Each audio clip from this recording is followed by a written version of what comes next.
We are back again with On The Money Line, a podcast by MMA Play 365. I'm your host Newsome and we are in Vegas after the 1 week break for UFC Vegas 34. This event is headlined by a very interesting middleweight top 10 fighters. 5th ranked Jared Cannonier fights the 10th ranked Kelvin Gastelum. Gastelum has fell down the ranks at the top of the division over the last couple of years, but a win here against Cannonier will definitely start his rise back to the top again. However, on the flip side, a solid win here for Cannonier will put him back into contention and he could end up being just one win away from a championship fight. Big implications on either side. But just before we get into those breakdowns, as always, there's a few things to mention in regards to MMA Play 365. The last event was a wash from a betting perspective. We played two underdogs in Michael Chiesa and Pedro Munoz, both at plus 110. The Munoz loss was much easier to take as Jose Aldo was simply better in that fight, but the Chiesa fight was disappointing as all the advantages I spoke about were very apparent, but unfortunately he rushed positions and tried to force a submission, which ultimately led to offensive and then defensive mistakes that cost him the fight. But that's the fight game. Remember, we have multiple packages on the MMA Play 365 website for all the UFC betting advice and DraftKings FanDuel advice that you'll ever need. We also have various subscription lengths and options too, so to see our full service list, please go and visit MMAplay365.com for more information or to sign up today. And let's break down some fights. In the main event in the middleweight division, we've got Jared Cannonier versus Kelvin Gastelum. Cannonier is currently the minus 150 favourite. The comeback on Gastelum at plus 130 as the underdog. As for where the value is on the betting line, I actually think the betting line's quite accurate, if I'm being honest. It's roughly where I would have imagined this fight to be sat from a betting perspective. But if you are going to push me for a value side and which side is the better bet, reluctantly, I would say that Kelvin Gastelum at plus 130 is the slightly better bet than the minus 150 of Jared Cannonier. As for where the betting line moves throughout fight week, it's been fluctuating a little bit. Jared Cannonier opened as a minus 225 favourite, which is insane. Rightfully so, all that money came in on Kelvin Gastelum. It pushed the lines really close to around this minus 150 line, but it's been bouncing between minus 150 and minus 140 for the last few days. I do expect, though, that when we get closer to fight night, that money will come in on Kelvin Gastelum. I think the line will shorten just a little bit. I think Jared Cannonier will go into the fight around a minus 135, minus 140 favourite, with Kelvin Gastelum sitting at around plus 120. Now, as for how this fight plays out, it's a really interesting fight when you actually get into the nuts and bolts of it. You've got Jared Cannonier, who is by far the older fighter, and he's the older fighter here by 8 years. He's 37 years old. On the flip side, Kelvin Gastelum hasn't even hit 30 yet, which is just crazy to think of, because not only has he been fighting in the UFC for as long as I can remember, but he's been fighting at the top of the division as well. However, it's a bit of a strange scenario because although Cannonier is the older fighter by 8 years and very close to that 40 years mark, miles on the clock is really important here because Kelvin Gastelum has been fighting for so long since a young age, and he's consistently fought some of the best fighters in the world, and what comes with that is wars. He's accumulated a lot of damage over the years of fighting, whereas Jared Cannonier, although he's 37 years old, he's not taken anywhere near the damage that Kelvin Gastelum's taken, and he's also got less miles on the clock as well. He's a fresher fighter in my opinion, even though, as I've already mentioned a few times, he is the older fighter. And what's interesting about this fight stylistically is we've got the southpaw of Kelvin Gastelum versus what looks like now a switch stance of Cannonier. Cannonier is constantly evolving. Ever since he's dropped down from heavyweight to light heavyweight to middleweight, he's looked better, he's looked more athletic, he's looked leaner in his physique, but he's also adding to his game. Again, I know I keep mentioning it, but even at 37 years old, he's still improving, he's still developing. And when you look at Jared Cannonier now and compare him to Jared Cannonier 3 or 4 fights ago, he's a completely different fighter, and like I say, every single fight is adding new wrinkles to his game. I love the low kick of Jared Cannonier. It's powerful, it's hard, and actually when you're looking at the southpaw of Kelvin Gastelum, this is something I focused on a lot when I was looking into the tape and the research. With Jared Cannonier, how many southpaws has he fought since that low kick really became a focal part of his arsenal, the tools that he uses inside the cage.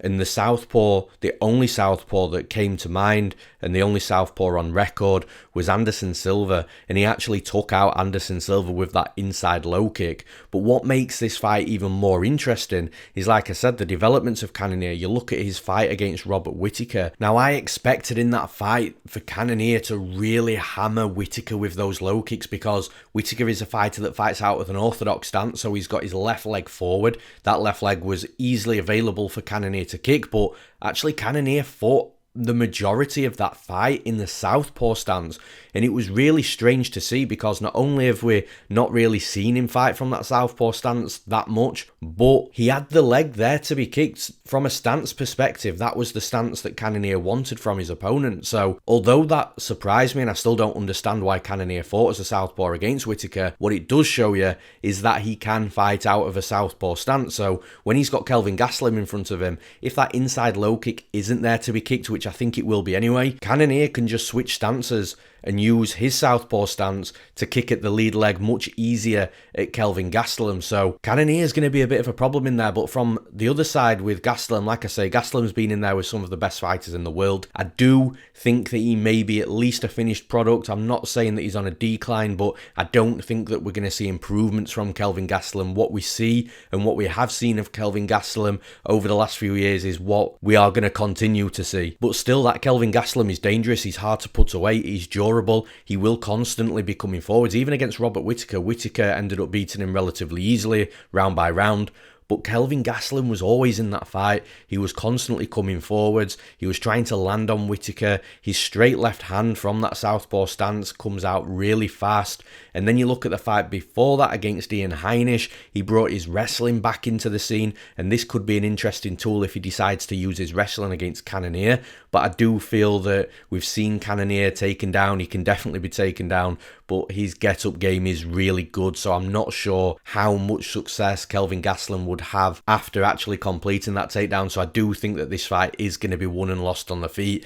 The thing is, for how good Gastelum is, his level of competition he's fought throughout his UFC career, and like I said, I don't think he's declining. I just think he's a bit of a finished product. I do think that stylistically, he's going to be walking into the fight that Cannonier wants. The reason Robert Whittaker was able to really stifle Cannonier is because Whittaker was calm, he was patient, he was technical, he was fighting from the outside, sliding into range, using his fight IQ to make sure that he didn't take unnecessary damage while sliding into range, backed out of range to avoid dangerous scenarios. And ultimately, Whittaker just prevented Cannonier from being able to get into any sort of flow state, to get his game going, and more importantly, to land on him, because Cannonier hits like a truck with both hands, with his kicks as well. Whereas Gastelum won't fight like that. Gastelum will want to be in the face of Cannonier, and I think he's going to be playing into what Cannonier wants. I think Cannonier is going to have opportunities to really crack Gastelum. If he does start hurting Gastelum, and once Gastelum feels the power of Cannonier,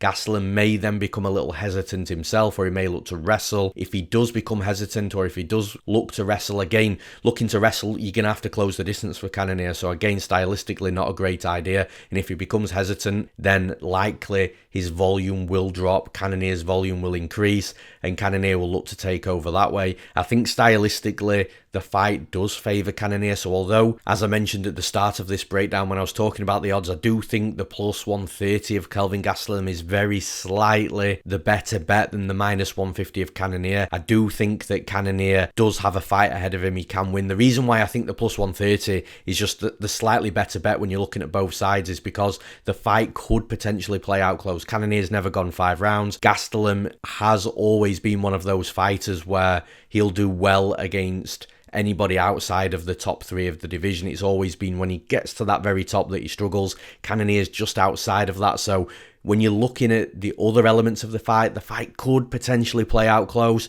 And in a close fight, you always want to be on that plus money side. But like I said, stylistically, I do feel that there's a lot of advantages for Cannonier, and he could potentially go out there and really put on a good performance against Kelvin Gastelum. So that's the difference between a pick and a value side. I do think the line's going to close a little bit though. Again, like I said at the start of the breakdown, if Cannonier does close at around minus 135, I do think the value flips over to him for sure at that betting line. But as for a pick and a prediction, I am picking Jared Cannonier to win this fight. And in the next fight, in the co-main event, we've got the UFC legend, the veteran, the Hall of Famer Clay Guida versus the Olympic silver medalist Mark O. Madsen. Madsen is currently the minus 165 favourite. the comeback on Guida at plus 145 as the underdog. As for where the value sits on the betting line, I do think at the current line, the value is with the underdog in Clay Guida, and I know that that might surprise a few people, especially those that have been listening to me for a long time, in regards to me nearly always favouring the fighter with the huge wrestling credentials. But yeah, it'd be a hard one for me in this spot, I think, to say that there was value on the favourite in Mark Madsen. I'll talk about that shortly though. In regards to where the betting line moves throughout fight week, I do think more money comes on Madsen. It has fluctuated a little bit, but ultimately any fighter that's in the UFC that's got that Olympic wrestling credentials, especially a silver medalist, will nearly always get a lot of love on the betting line from the public once the public start really betting the fight closer to fight night. So I do expect the closer we get to fight night, the more money we see come on Marco Madsen. I think he'll be pushed out to a bigger favourite. I think he'll go into this fight roughly around minus 175, pushing Guida to around that plus 160 line. Now, as for how this fight plays out, like I said, I do think the value's on the underdog in Guida. I think stylistically he does hold some advantages here. From an offensive wrestling perspective, you do have to imagine that Madsen is going to be completing a lot of takedowns early on in this fight. But the one thing that's really, really key is the cardio of Madsen, and something that has to be spoken about is, yes, Madsen is an Olympic wrestler, but that's Greco-Roman wrestling. Now, Greco-Roman wrestling is all about the upper body above the waist. There's no single leg takedowns. There's no double leg takedowns. And actually, you do see this in Madsen's style as well. Yes, he will score the occasional single leg and double leg. I think you'd be naive to believe that Madsen doesn't know how to complete a freestyle wrestling takedown like his single legs and double legs. But when you look at the fight against Austin Hubbard, he was looking to get a body lock. He was looking to suplex him. He was looking to trip him down to the mat, to throw him down to the mat. And that's his style because it's Greco-Roman. Now, what comes with Greco-Roman wrestlers is that upper body strength. Like judo players, they're very strong in the upper body. But the disadvantage that comes with that is the cardio and the gas tank expenditure of getting those takedowns, because the physical takedowns, they require strength, they require power. Strength and power that the fighters have got, but ultimately it drains the cardio. Another fighter that reminds me a lot of Marco Madsen is a fighter in KSW called Damian Janikowski, whether you know him or not, but if not, he's also a Greco-Roman Olympian. He competed in the Olympics in Greco-Roman wrestling, and he has the exact same style. He goes into the cage, sure, he can shoot a single and a blast double, but he likes to get that body lock and power his opponents down to the mat. The problem is the gas tank issues that Janikowski has, and it's the same with Madsen. You look at Madsen, he looked great in round 1 against Hubbard. Second round, the first half of the second round, he looked great, but then the cardio started falling off a cliff, and in the third round, Hubbard was just piecing him up. Madsen couldn't get takedowns. The cardio is a problem, so that's a key thing to think about in this fight. Then you look at Clay Guida. The one thing that everybody knows about Clay Guida is that he's a cardio freak. He doesn't tire, so even that alone just makes this fight really intriguing, because you have to expect Madsen to start well, then you have to expect Guida to end well, and it's all about what happens in the middle. And you could even dissect that a bit further, and just looking into round 2, you'd expect Madsen to come into round 2 and start in that round 2 better, but you'd expect Guida to come out of round 2 fighting better. So it's a really interesting fight, but you look at the other areas of this fight, you look at the striking. Marco Madsen has moved to fight ready, which is very interesting. They will definitely sharpen his striking up over time, but I don't think that just in the couple of months that he's been there for this camp, his striking will have evolved to the level where he is a very fluid and comfortable striker. He doesn't look fluid and comfortable when he's throwing punches and combinations. He does throw a jab out there, but after the jab, it's all big, wild punches, just looking to close the distance and get a hold of his opponent. So when you're looking at the striking, I do think that although Guida isn't a technical striker, I do think he is the better striker in this fight. When you look at the Brazilian Jiu-Jitsu, I think Guida's got the better Jiu-Jitsu. Marco Madsen will score takedowns. He can hammer some ground and pound on top, and he has got a few front chokes as well. Well, at least front choke threats with the Darce, the Anaconda, the modified guillotine. But aside from that, I do think that Guida is better in the scrambles. I think he will be able to get back up to his feet. Madsen does struggle at times from really pinning his opponent down in MMA. He scored 8 takedowns against Hubbard, which is great, but what that tells you is Hubbard was consistently being able to get back up to his feet. I think the same thing here with Guida as well, because I do believe that Guida's got an advantage in the Brazilian Jiu-Jitsu. The only real advantage I give Mark Madsen in this fight is, like I said, that offensive wrestling. Even though Guida's a good wrestler himself, I do think Guida will be able to be taken down. But especially early in this fight, I actually think that favours Guida, because if Guida's getting taken down and popping back up, he'll probably give away round one, but he'll also drain the gas tank of Madsen, making him work hard in that round one as well. So I think from a long stretch perspective, Guida actually dropping that first round by getting taken down multiple times probably does favour him. And ultimately, you can just start to see why I initially said that there's a lot of stylistic advantages for Clay Guida, although it sickens me to pick against an Olympic wrestler, an Olympic silver medalist in Marco Madsen. I do think that Clay Guida is the better striker. I think he's the better grappler. I think overall his MMA wrestling can compete with the wrestling that Marco Madsen will bring into the cage. I think his cardio is slightly better as well, so I am picking Clay Guida to win this fight. And in the next fight, we've got Sherman versus Parker Porter. Sherman is currently the -190 favourite. The comeback on Porter at +165 as the underdog. As for where the value is on the betting line, again, I think the line is right, and where it's sitting right now would be where I'd expect the betting line to be at as well. However, if you are going to push me for a value side, I would say that Sherman at -190 is the better bet than the +165 of Parker Porter. As for where the betting line moves throughout fight week, I'm not sure it's going to move too much, if I'm honest. I think that it's settled nicely. I don't think there's going to be a ton of people queuing up to bet Sherman at -190. I think it might just be a little too wide for most people. But on the flip side, I don't think there's going to be a queue on Parker Porter betting at +165 either. And ultimately what that'll mean is there's not a lot of money on the fight itself, and therefore the line won't get pushed too far either way. There is obviously going to be some money coming in on this fight. It wouldn't shock me if Sherman briefly hit the -200 mark, but it also wouldn't shock me if he went back closer to the -175 line where he was at a couple of days ago either. But ultimately, I do think the betting line is going to close roughly where it's sitting right about now. Now, as for how this fight plays out, Sherman's looked decent since he's come back into the UFC. It's always difficult when you get cut from the UFC to try and work your way back into there, but that's what Sherman did, and he came back into the UFC with some new wrinkles to his game. He's got a nice low kick, which I think could play a big part in this fight. And another great side to his game as well is he's always got good work rate, good volume. He lands 6 strikes per minute on average, which as a 6'4" heavyweight, it is high numbers. And he doesn't have the worst gas tank either, so he's got good volume, got a good work rate, a good work ethic inside the cage, and he will try and look to put combinations together. Since he came back into the UFC, he smoked Ike Villanueva, ended up getting the finish in the second round there, and then he lost to Andrei Arlovski, but it was a closely fought fight, and Arlovski, time and time again, just proves that he's just a very difficult fighter to beat himself, even for fighters that are veterans themselves in the UFC heavyweight division. On the flip side, with Parker Porter, he comes into his UFC debut. He fights Chris Daukaus, who now is one of the best heavyweights in the division, it seems. So there's no shame in losing to him. And then last time out, he was an underdog against Josh Parisian, and he managed to score 100+ strikes in that fight. The fight was really horrific, though. Like, you can't just look at the volume in that fight and think that, wow, these two guys are cardio machines, because it was the complete opposite. They were both gassed, they were both tired, and just throwing out strikes, anything that they could land. But it was a really entertaining fight. I do think that Parker Porter will struggle the longer the fight goes on in this fight. I do think he's going to be live for moments in the first round, but I think once Sherman gets his reads in, if he's not already knocked out by that point, I do think Sherman's going to be able to outwork Parker Porter. I think he's going to be able to outvolume Parker Porter. I think he's quicker. I think he's got better movement.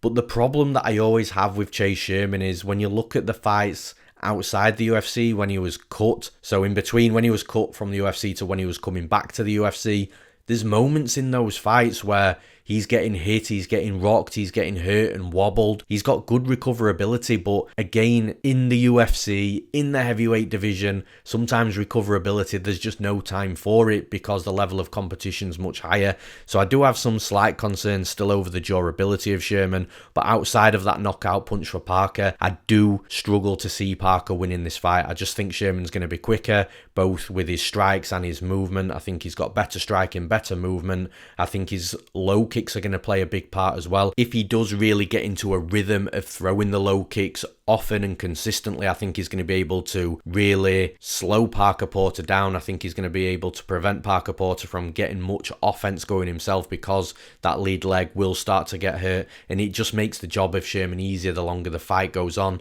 potentially finding a late finish, and if not, just winning on the scorecards. So like I say, from a physical perspective, I do see a lot of advantages for Chase Sherman. I think his volume is going to be better as well, and having better volume as a heavyweight means two things. Firstly, if it does go to a decision, then he's going to be the one more likely to win on the scorecards. And secondly, more volume means more opportunities to land clean on your opponent. And as these are UFC heavyweights, that means you are more likely to knock your opponent out as well. So for those reasons, I am picking Chase Sherman to win this fight. And in the next fight, we've got Trevin Jones versus the short notice newcomer making his UFC debut, Saidyokub Kakhramonov. Now, currently there's no odds for this fight. The fight did get announced. Well, I'm recording this on Wednesday morning. The fight did get announced yesterday morning, so Tuesday morning. I'd imagine odds to come out tonight. So I am going to have a guess at where the betting line opens, and I'm going to say Trevin Jones opens around -200, with the comeback on Kakhramonov sitting at around +170. Now, as for how this fight plays out, it's really clear to see why the UFC have signed Kakhramonov. He's an exciting fighter. I think he's potentially going to be a fan favourite fighter as well. He's got knockouts on his record. He's got submissions on his record. He has gone to exciting decisions as well. He's been knocked out brutally himself. He's been submitted as well. So there's going to be a little bit of everything in this fight. And for Kakhramonov, he is predominantly a striker. He very rarely looks for takedowns. So I do think that he is going to try and keep this fight on the feet, especially with Trevin Jones being a Brazilian Jiu-Jitsu black belt, no-gi world champion. So I do think that Kakhramonov will keep the fight standing. I also think that his takedown defense is decent. Like, he fought Umar Nurmagomedov, who is obviously part of the Nurmagomedov family, who's also in the UFC as well. And although Kakhramonov was taken down a couple of times in that fight, his wrestling defense was on point. So I do think even if Jones does decide to turn into a wrestler in this fight, which I'm not convinced that he will, I do think he'll have difficulties not only taking Kakhramonov down, but keeping him down as well. I think this is a fight that's going to be won and lost on the feet. Now, the problem that I've got with Kakhramonov is he's very wild. He wings big shots. When he comes into range, he's swinging punches from the hip. He's not defensively responsible. He leaves himself open to be hit back, to be countered. And that's a very dangerous game playing like that against Trevin Jones, because although Trevin Jones will tell you that he's a grappler and that's his style, the dude hits like a truck. Obviously, he knocked Timur Valiev out. He knocked Mario Bautista out as well. The dude packs power. But the great thing here is Kakhramonov also packs power as well. So Jones can't just see an opening and decide just to get reckless and wing big at that opening himself, because Kakhramonov does look to have a bit of a death touch. When he does touch his opponents, they get hurt. He'll rock his opponents. He'll drop his opponents. He'll knock them out cold as well. So it's going to be a really fun fight.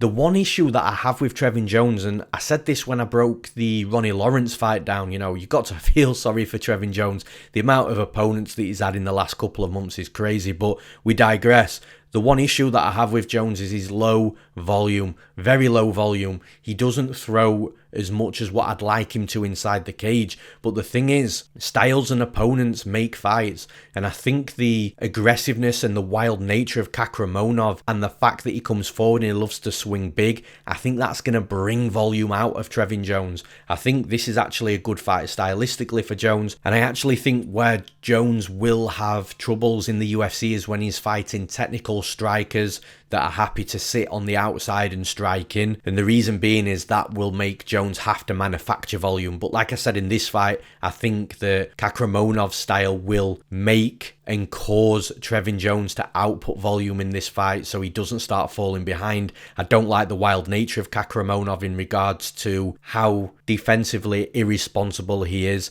I think he leaves too many gaps to be countered. Would it shock me if Kakhramonov went in there, landed that punch on Jones and knocked him out? No, it wouldn't. But I do think that Jones is going to have many opportunities here to hit Kakhramonov hard, clean and flush on the chin. and it just leads me to believe that Jones will be able to find that kill shot at some point in this fight. I'm picking Trevin Jones to win this fight. And in the next fight, we've got Vinc from Hell Pichel versus Austin Hubbard. The fight is a -110 pick'em on either side on the betting line. And as I always say with the -110 pick'ems on either side, if you've got a good read on this fight, then either side is playable. And if you are going to push me for a value side, I would side with the -110 of Austin Hubbard, who by the way is a -105 underdog at the moment, looking at other books elsewhere. As for where the betting line moves throughout fight week, the line movement on this fight has been nuts. Vinc Pichel last week was the favourite, a -135 favourite. All that money has come back in on Austin Hubbard. It pushed it to a -110 pick'em. Then the line flipped. Austin Hubbard was a slight favourite. Then it went back to a pick'em. Then money came back in on Pichel. Austin Hubbard was the underdog again. Then money came back in on Hubbard. Now we're sitting at a -110 pick'em. It's been nuts. It's really hard to tell where the public is on this fight. You can clearly see the split though with the line flips and with the fact that it's now looking like it may have just settled as a pick'em. So come fight night on Saturday night, I do think that one of these fighters is going to be the slight favourite. Which one it's going to be is anybody's guess because the public is just absolutely wild on this fight. But I do think that one of the fighters will be sitting at around -115, -120, with the opponent roughly around -105. Now as for how this fight plays out, I think it's a really well matched fight, and I think both fighters are going to have the moments in this fight. I don't think Hubbard offensively is going to be able to get his wrestling game going. I think that Vinc Pichel has fought better MMA wrestlers offensively, and Pichel's also quite physical as well, but this isn't a massive issue for Hubbard because his style isn't offensive wrestling. That's never really the focal part of his game plans, but you have noticed when he does have a step down in competition that he does like to mix in takedowns as well. But like I said, it's not a focal part of his game plan. It's just something that will just help him to mix things up inside the cage if it's there for him. If he's not, then he's happy to stand and strike. He mixes in punches with kicks really well. And I spoke about the offensive wrestling of Hubbard potentially not being a massive issue for Vinc Pichel because Pichel's fought better MMA wrestlers. The same can be said the other way around as well. Pichel does like to score takedowns. I do think he could complete a few takedowns in this fight, but again, I think it's going to be really difficult for him. Austin Hubbard has definitely been tested in the UFC when it comes to his takedown defense. UFC debut against Davy Ramos, he got 3 takedowns against him. Then he fought Marco Madsen, who we spoke about earlier. He scored 8 takedowns against him. Then Max Ruskopf, he scored 2 takedowns against him. Then he fought Joe Solecki, who didn't score a takedown, but he definitely jumped on his back against the cage and then choked him out. So I think that Hubbard has definitely dealt with better wrestlers and better grapplers than Vinc Pichel as well,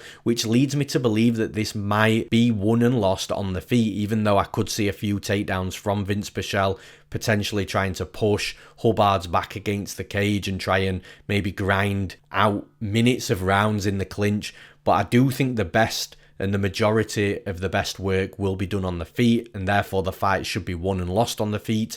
And I think Hubbard's just a little bit quicker, a little bit more technical. He's younger, he's a fresher fighter. I think his cardio's good as well. And I think as long as he can keep this fight vertical, he should be able to outstrike Pichel. I don't see Pichel landing that big knockout blow on Hubbard. I think Hubbard's durable as well. On the flip side, I don't see Hubbard landing anything that's going to put Pichel out either. So I do think it's a fight that's likely going to go to a decision. And then you're looking at who's been more effective throughout the 3 rounds. I think Hubbard is the slightly quicker fighter, the slightly more athletic fighter at this point, the younger fighter, the fresh fighter, as I've already mentioned, and the fighter that's likely just going to do that bit more over 3 rounds, land more volume, move that little bit more, find the angles a little bit more. And like I say, as long as Hubbard can just keep this fight vertical for the most part, I do think that he's going to put himself in a really good position to win this fight. And for those reasons, I'm picking Austin Hubbard to win this fight. And in the next fight, we've got a potential fun,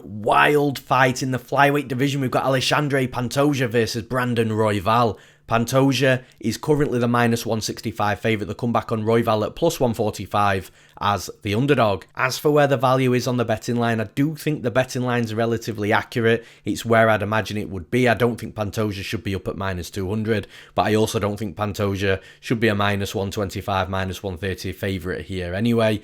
I think if you are going to push me for a value side, I would say that Pantoja is probably the better bet at -165 than the +145 of Royval. As for where the betting line moves throughout fight week, Pantoja has been up at -175. He's still there at some books as well, but it's just not lasting. The price on Pantoja at -175 doesn't last. Money comes back in on Royval relatively quickly, comes back down to -165 for Pantoja.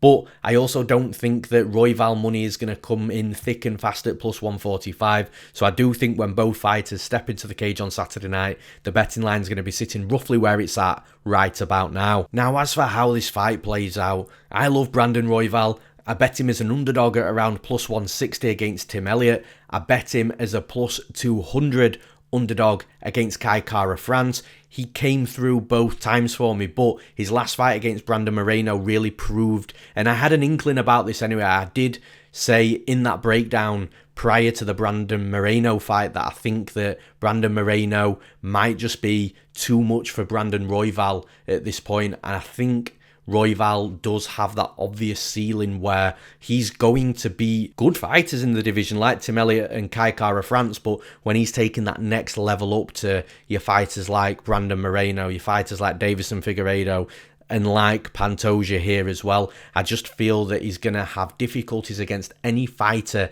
that he can't finish inside the cage, or at least flash finish. So Royval, he's got a very tricky grappling game. If you go to the mat with him, his scrambles are insane. I've never seen anybody chain a triangle to armbar as quick as what Brandon Royval does off his back. You're not safe, generally speaking, when you're on the mat with Brandon Royval. But here against Pantoja, Pantoja's a legit Brazilian Jiu-Jitsu black belt. He's been in there with some great grapplers himself. He is a great grappler himself also, and I just can't see Brandon Royval, if this fight does hit the mat, just locking up an armbar or a triangle on somebody like Pantoja or taking his back. Pantoja's too good, he's too savvy, he's too much of a veteran, he's too skilled with his Brazilian Jiu-Jitsu to allow that to happen. Now, I'd never say never, but it's just really, really unlikely. And then when you look at the striking, Brandon Royval will crash forwards on his opponent. There's not too much technique behind his footwork and movement, but there is technique behind what Pantoja does, and I think defensively,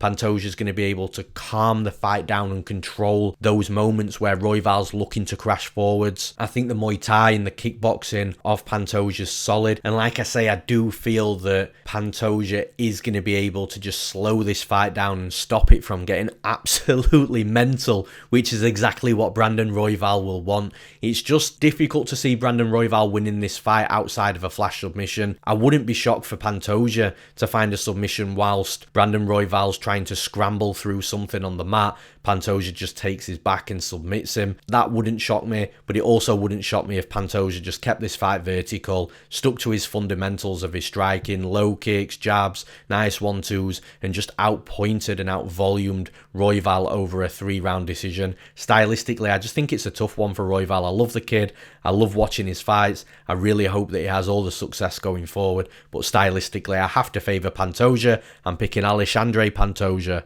to win this fight. And in the next fight, we've got Luis Saldana versus Austin Lingo. Saldana is currently the -125 favourite. The comeback on Lingo at +105 as the underdog. As for where the value is on the betting line, I do think the value sits slightly with Luis Saldana at -125. And as for where the betting line moves throughout fight week, there's been a lot of money coming in on Lingo. Saldana opened up at around -175. He settled at around -155, but over the last 48 to 72 hours, all that money's been coming in on Lingo. Saldana even last night got pushed down to a -115 slight favourite, but he's back up at -125 this morning. So the line movement's been interesting. I do think that we will see some more fluctuation. I think we'll see money coming back in on Saldana, but it appears it can only go so far before that Austin Lingo plus money comes back in. Ultimately, come fight night on Saturday night, I think the betting line is going to be sitting roughly where it's at right about now. Now, as for how this fight plays out, I think we're going to see a fight here that is going to be won and lost on the feet. If there is any wrestling and grappling,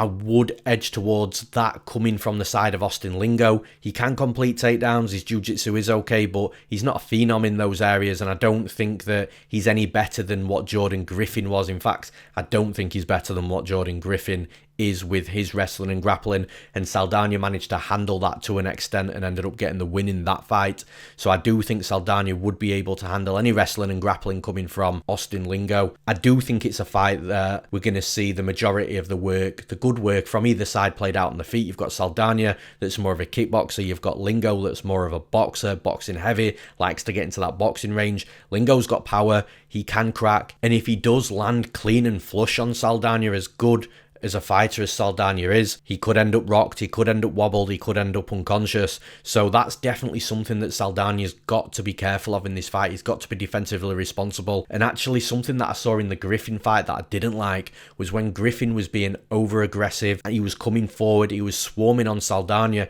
Saldana didn't look too comfortable, he was backpedaling, almost running away, and I'm just thinking if that was Lingo, he's got to address that, because he can't run away like that against Lingo, otherwise he's going to eat a right hook and potentially be face down on the canvas. However, outside of that big punch from Lingo, I do think Saldana is simply the better fighter. He's the fighter that is going to be more comfortable at more ranges as well, so Saldana will be happy to sit on the outside and strike in, but he can also box as well, so as Lingo's closing the distance, he will be able to be competitive there. But I think Saldana will want to keep this fight on the outside for the most part, strike inwards. I think with Lingo as well, we have seen in fights that he can just look a little lost in there when things aren't going his way, especially in the Yusuf Zalal fight. I know Zalal took him down 6 times, but taking him down 6 times also tells you that Lingo got up a few times as well. He was getting up consistently, but Lingo landed only 12 strikes over 15 minutes in that fight, which is shocking really, but it was because he was just out of answers for Zalal. He didn't know what to do, his plan A wasn't working, plan B clearly wasn't working, and he just looked a little lost in there, became inactive, low volume, low movement, and I just think if that happens in this fight, Saldana is just going to be able to pick away at him. From a technical perspective, Saldana is definitely the better technical striker, is the fighter that's likely going to land more volume here. Lingo has got to be aggressive, push forwards, get into boxing range to look to land that big punch, but he doesn't set his punches up very well. He just tends to get away with a quick jab or a double jab, a couple of feints, and then he's inside winging the big punches. I don't think that Saldana is going to have too many problems as long as he's aware and he doesn't have that lapse of concentration, that moment where he just switches off just for that second. But aside from that, as long as Saldana is switched on and he's focused and he stays focused throughout the course of the fight, I just think he's a better fighter. He's also the better fighter throughout multiple ranges as well. I think he's more technical than Lingo. I think he's going to be able to land plenty of volume on Lingo. He's just got to watch out for that one big punch, but if that one big punch doesn't land and knock Saldana out, it's very difficult for me to imagine Lingo going to the scorecards having more volume than Saldana and having pieced Saldana up over 15 minutes. Saldana being the more technical fighter, fighting, as I've already mentioned a couple of times, better at multiple ranges. It's really hard to see Lingo winning a 15-minute volume-based decision. And more often than not, I will side against the fighter that has to land that one big bomb, or appears that he has to land that one big bomb to win the fight. I'm picking Luis Saldana to win this fight. And in the next fight, we've got Brian Kelleher versus Domingo Pilarte. Kelleher is currently the -170 favourite. The comeback on Pilarte at +150 as the underdog. As for where the value is on the betting line, once again, I think the betting line's quite accurate. It's where I expected it to be after watching tape and looking through the research and analysing the fight. I do think that the betting line's accurate. If you are going to push me for a value side, I would say that the -170 on Brian Kelleher is the slightly better bet than the +150 of Domingo Pilarte. Now, as for where the betting line moves throughout fight week, this one's been fluctuating. Brian Kelleher has been as low as -160, -165, but he's also been as high as -180, -185. And what this tells you is he hits a brick wall of how wide he can get as a favourite, which seems to be around that -180 line. As soon as he's around that area, people will bet Domingo Pilarte. But then on the flip side, Brian Kelleher, there's also a wall there for how short he can get, because as soon as he hits the -165 range, people will bet him back up to where he's at right about now in regards to being around -170, -175. Ultimately, that's where I do see the betting line closing. Like I said, you've got that brick wall on either side of how wide and how short Brian Kelleher can get in this fight. I think he's going to finish smack bang in the middle at around -175. As for how this fight plays out, I really wanted to like Domingo Pilarte. Even when he came into the UFC, he looked great pre-UFC, and he's got the skills and the qualities to be a really good fighter. However, he's just got so many problems from a defensive perspective. I'm sure no fighter likes to get hit, but you've got to accept that being hit is a part of this sport. You are going to get punched in the face in a fist fight where your opponent is trying to punch you in the face. And Domingo Pilarte, to me, just doesn't deal well with forward pressure. He doesn't deal well with being swarmed on. He doesn't deal well with combinations coming at him. And then from a wrestling and grappling perspective, this is where he's strongest, but when he's taken down, he doesn't deal well with the forward pressure followed by a takedown. He doesn't deal well with being put on his back and having to work defensively there.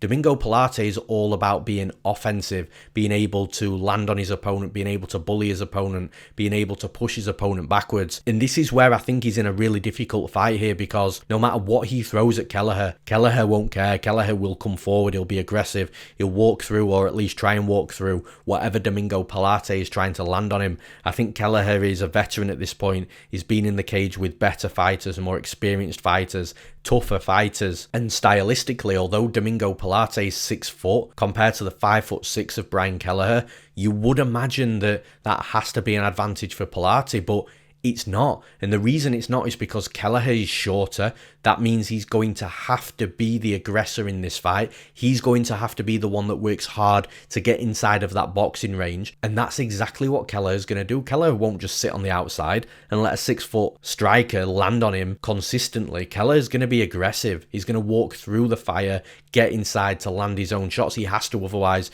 he's going to lose the fight. Not only do I think Kelleher's a more experienced fighter, I think he's a better fighter. And once he gets inside of that boxing range, this is where Domingo Pilarte completely falls apart. Once Kelleher's inside of that boxing range, he's going to be able to rip to the body, he's going to be able to rip to the head. He's going to have the durability and cardio to do this for 15 minutes as well, should it go 15 minutes. But I just think once they're inside that boxing range, it's going to be the shorter, quicker fighter of Kelleher that's just going to have a ton of success. He's going to give himself opportunities to knock Pilarte out, and if he doesn't, he's just going to cause mayhem for Pilarte over 15 minutes. I'm picking Brian Kelleher to win this fight. And in the next fight, we've got Malecki versus the newcomer Josiane Nunes. Malecki is currently the -155 favourite. The comeback on Nunes at +135 as the underdog. As for where the value on the betting line is, I think the betting line's crazy, to be honest. I think the value has to sit with Nunes at +135. And I'm not saying right now that Nunes is going to win the fight, but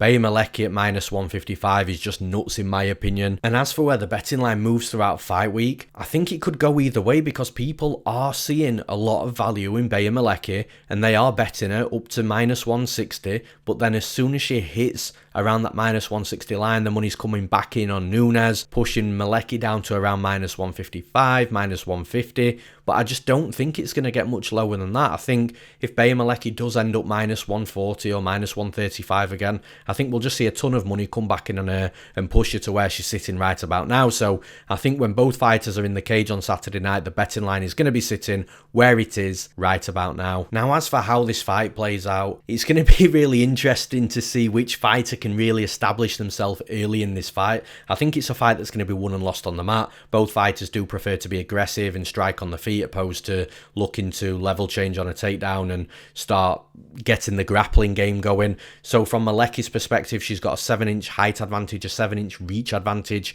I do expect her to try and use that well. A lot of the strikes that come from Malecki are quite straight as well down the middle, which is a good trait to have when you are the taller and longer fighter. But from Nunes' perspective, she's like a small bull. She will come rushing forwards. She'll will look to land wild, big, hard shots that she does actually catch her opponents with eventually and knocks them out. We've seen that multiple times on the regional scene where she's not looking like she's dominating a fight, but then suddenly a big right hook comes out of nowhere and hits her opponent on the chin and either rocks them or knocks them out cold. So she definitely does have power, but the technique behind the punches from Nunes, it just isn't there. They are wild punches. They don't have too much setup behind them. They're not clean. They're not crisp. She just comes forward looking to have fun and stand and bang with her opponent, which is great from an entertainment perspective. But when you get into the UFC, I'm not sure that that's going to quite cut it. But against Malecki, I don't think she uses her distance as well as what she should and what she could. She does get inside of that boxing range even when she is the taller, longer fighter than her opponent.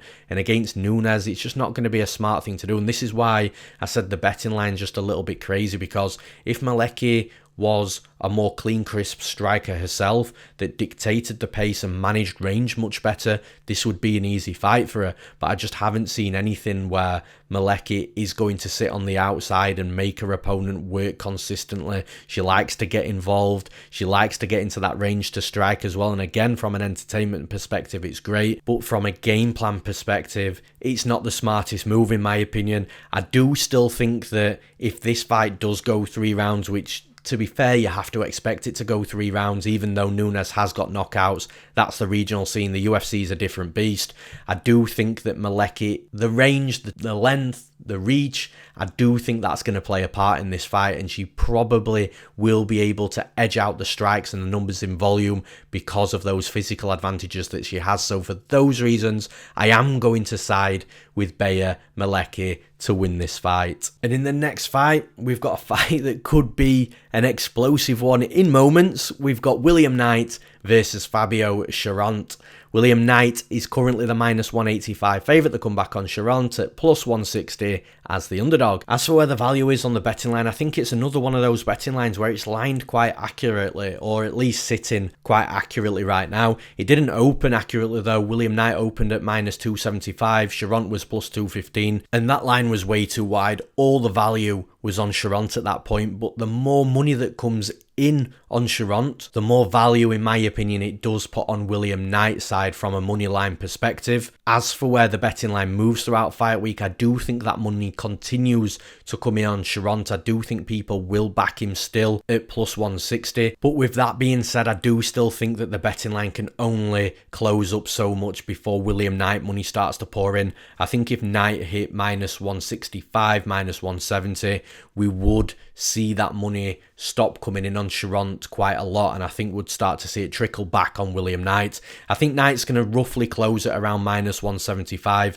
-180, with Fabio Cherant roughly around +155, so basically not too far from where it's sitting right about now. Now, as for how this fight plays out, it's a really interesting fight when you analyse it, because both of these dudes are absolutely huge. They both pack a lot of power. Cherant has got nasty front chokes and guillotines, a good submission game in that respect, but both fighters are so low volume. They're not routinely landing on their opponent and throwing strikes out just to keep up their activity throughout 15 minutes. They're waiting, they're looking, they're making reads, waiting to burst forwards and throw 2, 3 or 4 punches in that one combination, then coming back, sliding out of range, resetting and looking for that opening again. They're both burst fighters. I just think that William Knight does it better. I think if Knight starts shooting for takedowns in this fight, which he has scored and completed takedowns in previous fights, I think he does run the risk of giving Cherant his neck, and if Cherant does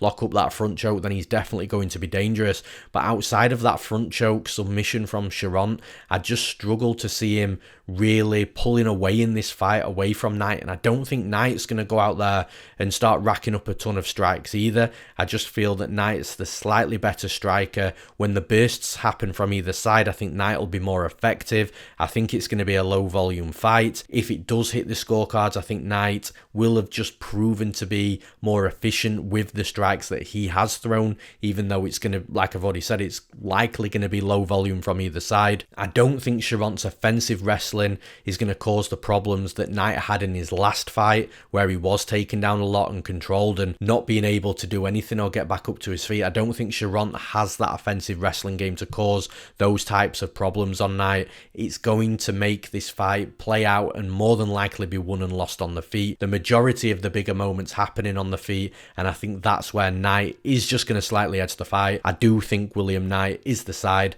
I'm picking William Knight to win the fight. And in the next fight, we've got Roosevelt Roberts versus Ignacio Bahamondes. Roberts is currently the -145 favourite. The comeback on Bahamondes at +125 as the underdog. As for where the value is on the betting line, I do think we are seeing a case of recency bias with the betting line. I think the value is on Roosevelt Roberts at -145. As for where that betting line moves throughout fight week, it has fluctuated since this line was released. Roberts was as low as -120. All that money's come back in on him. He was -150, then money came back in on Bahamondes, pushing it back to around the -140, -145 range.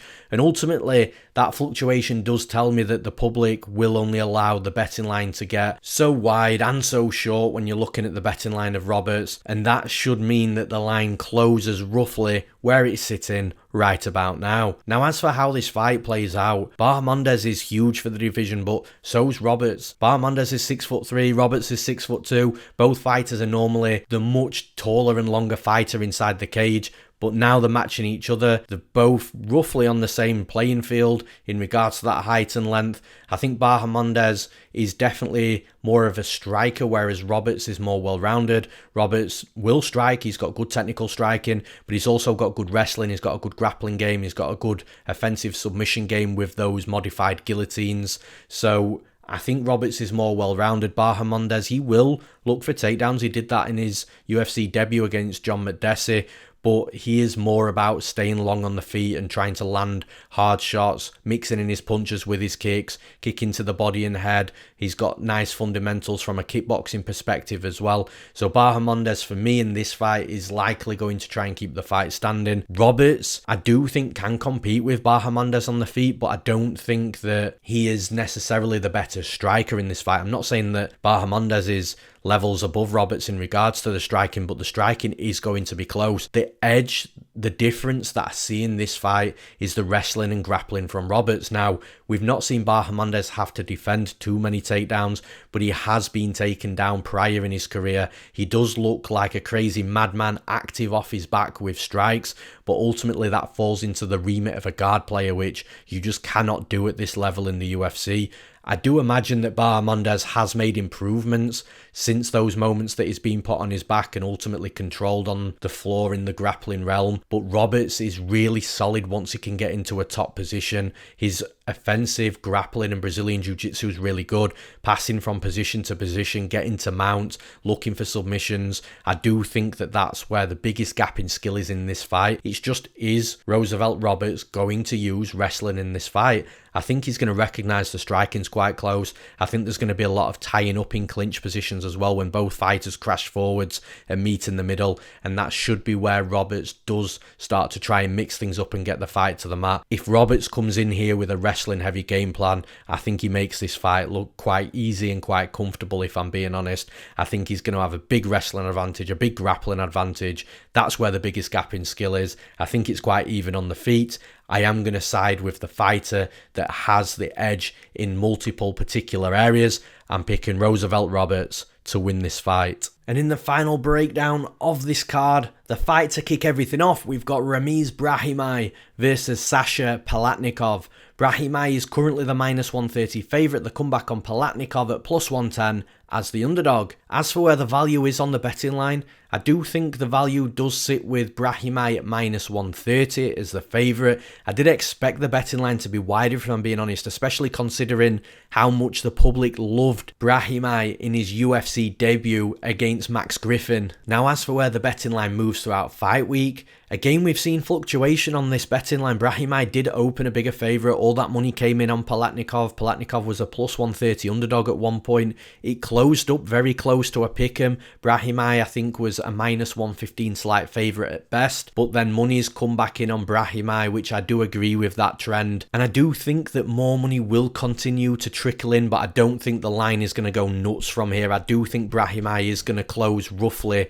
around minus 135, minus 140 with the comeback on Palatnikov at around plus 115 or plus 120. Now, as for how this fight plays out, Ramiz Brahimaj's debut, his UFC debut, was very interesting against Max Griffin for a start. Having Max Griffin as your UFC debut is no easy task. Griffin's been in there with a lot of really tough quality fighters in my opinion that are better, much better than Sasha Palatnikov, and Griffin has not only competed competitively with these guys, but he's beaten a lot of the tough opponents that he's fought as well. And then you look at what Griffin's done after he fought Brahimaj. He knocked Song Kenan out in round 1, and then he went and dominated a UFC veteran and legend in Carlos Condit. So actually, looking back at Brahimaj's fight against Max Griffin, Griffin was comfortably winning that fight in my opinion, but it was very competitive. So for Brahimaj to be competitive against Griffin, it's a good look for him. But you've also got to consider that not only was he competitive, but Brahimaj didn't even shoot a single takedown. His style is more of a wrestling grappling style, although he'll tell you that he's a complete mixed martial artist. He definitely does his best work in the wrestling and grappling department. Yet he fought Max Griffin's fight and it was competitive, so that's even further impressive. I don't think that Brahimaj got the respect he deserved after that fight, and I think that the reason for that is everyone was expecting him to shoot takedowns and get his grappling game going where he should have had advantages over Griffin, but Griffin's a big strong fighter for the division. He's got good takedown defense and a good get-up game, so Brahimaj I think recognized that. He couldn't find good entries and ultimately he was left to strike with Griffin where Griffin was just the better fighter. So what I actually take from that fight with Max Griffin is that Brahimaj I already knew was a good wrestler and a good grappler, but he can also compete with these good strikers in the UFC as well. Now, flipping over to Sasha Palatnikov, he's also a fighter that is a complete mixed martial artist. He's well-rounded. He'll try and mix in a little bit of everything into every fight. His striking looks decent. It's definitely more leaning heavier towards the kicking side to the boxing side with Palatnikov. Palatnikov will box, but he does prefer to throw kicks inwards. He's got some nice crazy kicks that he throws as well. Spin kicks, kicks to the middle of the body, oblique kicks. He's that type of fighter that will just throw a wide variety of kicks at his opponents. And when he's forced into boxing range, he will strike, but he doesn't like to exchange too much inside of boxing range. He's also got a wrestling game where he will look to take his opponents down if the opportunity's there, and he can grapple topside as well. Again, as long as his opponent isn't as good in the world of Brazilian Jiu-Jitsu as what he is. But I just don't think that Sasha Palatnikov has many advantages over Brahimaj in this fight. We've seen Sasha Palatnikov taken down. I do think that he's got holes in his defensive submission game. Against Impa Kasanganay, how Kasanganay managed to submit Palatnikov was absolutely shocking. And bear in mind, Kasanganay isn't known for his Brazilian Jiu-Jitsu, for his grappling or his submission game. Kasanganay managed to get the fight down to the mat. Palatnikov was in a turtled up, cradled position with Kasanganay, sort of side back mount. Kasanganay didn't have two hooks in. Palatnikov gave him his neck. He almost got choked out. Bear in mind the position, you shouldn't be able to, or at least you shouldn't allow anybody to choke you out at this level in the UFC from that position,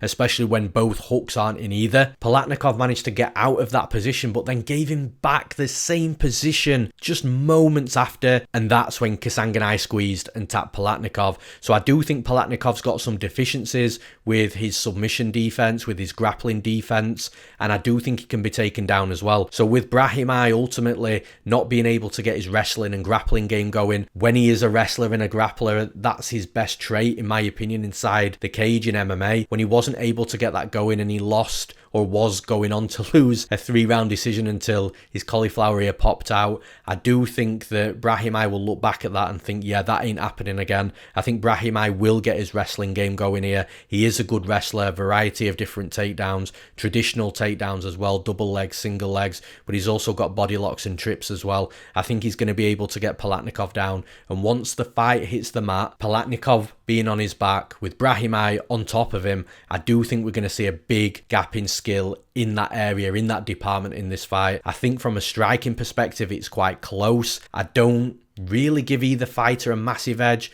I would say that Brahimaj probably is the slightly better striker, but like I said, there's not a huge edge there. I think the real edge is in the wrestling, the grappling, and that's where Brahimaj is strongest. I think that's where Brahimaj will go to, considering what happened in his last fight. I'm picking Ramiz Brahimaj to win this fight. And that's all for this episode of On the Moneyline. I hope you all enjoyed it, and as always, fight fans, I'd appreciate all the likes to the video and subscriptions to our MMA Play 365 YouTube channel too. If I've ever helped you with a piece of analysis, analysing a fight, if I've ever helped you to win some money, please just drop a like, drop a subscription to the channel. I'd really appreciate it. Remember, you can get all the betting advice you'll ever need over at MMAplay365.com. We cater for long-term gamblers that like to build their own bets and strategies, gamblers that just want to follow exactly what I bet on, and we also cater for you fun gamblers that like the long shot fun parlays, or ACCAs, accumulators as we call them in the UK, even if you only want our best value underdog for the event, which comes with a money back guarantee, by the way. We have plenty of different packages and subscription options for you guys to choose from, which also includes our DFS packages for DraftKings and FanDuel. All our subscriptions are at very affordable prices too. Just hop on to MMAplay365.com and see what's best for you. Thank you all for listening, and we'll see you at the next event.